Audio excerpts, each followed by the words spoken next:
Maka penyembuhan orang yang kena sihir harus mencari buhulnya, karena kita tidak tahu di mana dan bagaimana cari buhulnya. Nah, ini yang saya katakan tadi, cari buhulnya, berusaha. Kalau Nabi Muhammad SAW, beliau ditolong oleh Allah melalui wahyu dari malaikat yang dibawa oleh malaikat. Nah, kita bagaimana? Nggak ada yang nolong. Maka jawabannya ada, Allah Subhanahu Wa Taala nolong. Maka berdoa kepada Allah. Sholat malam, berdoa kepada Allah di waktu-waktu mustajab antara azan dan iqamah, di waktu sujud, sebelum salam, sepertiga malam terakhir, berdoa kepada Allah Subhanahu Wa Taala. Allahu a'lam.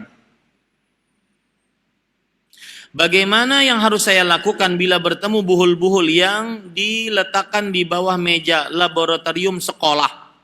Maka jawabannya ambil, kemudian diruqyah, baca Al-Fatihah, kemudian Al-Ikhlas, Al-Falaq, An-Nas. Kalau semangat baca Al-Baqarah. Nah, ini betul, ini bukan dusta. Ya, baca Al-Baqarah kalau semangat. Kalau tidak cukup itu. Setelah dibacain, dimusnahkan, dibakar. Ya.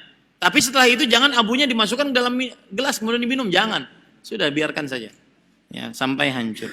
Dan kalau seandainya buhul-buhul tersebut masih ada ikatan-ikatannya, dan ini pernah kejadian, saya pernah terjadi, ada seorang Arab Saudi datang dengan tenaga kerja Indonesia, perempuan. Dia mengatakan, Ahmad, nih kelakuan keluargamu, wah malu sekali gitu. Kelakuan wargamu, menyihir kita. Ini prakteknya. Rambutnya diikat-ikat. Rambut kami sekeluarga diikat-ikat, kata dia. Dan dilihatkan. Sekarang tugasmu harus melepaskan ini buhul-buhul semua. Nah, saya coba baca Al-Fatihah. Ya. Kemudian mencoba, itu rambut yang diikat, bukan tali ya. Otomatis kan ikatannya kecil. Itu demi Allah, Allah memudahkan, itu terbuka dengan mudah. Ya, jadi maksud saya, kalau ada buhulnya, ikatannya sambil diruqyah sambil dibukain. Ya, baru setelah itu dimusnahkan. Kenapa demikian? Karena biasanya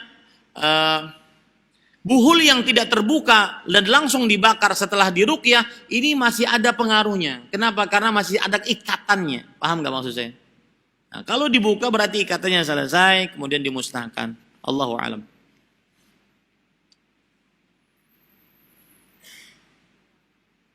Bagaimana jika kita menemukan jimat dalam bentuk surah Al-Fatihah dalam tulisan Arab serta keris, apakah harus dibakar dan bagaimana menghancurkannya, Ustaz?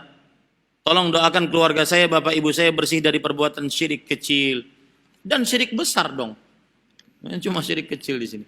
Maka jawabannya ya, dikhawatirkan itu keris adalah keris yang dikeramatkan. Ya, keris yang dikeramatkan, maka musnahkan saja. Tetapi ingat, jangan sampai membuat kegaduhan di tengah masyarakat. Ya, musnahkan, tapi jangan sampai membuat kegaduhan di tengah masyarakat.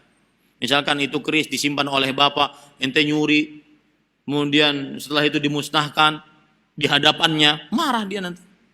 Tapi harus diberitahu, ya, dihilangkan syubhat yang ada pada bapak, diajari iqamatul hujjah, dan seterusnya. Dimusnahkan dengan cara dibakar, dilumerkan. Ya, wallahu a'lam.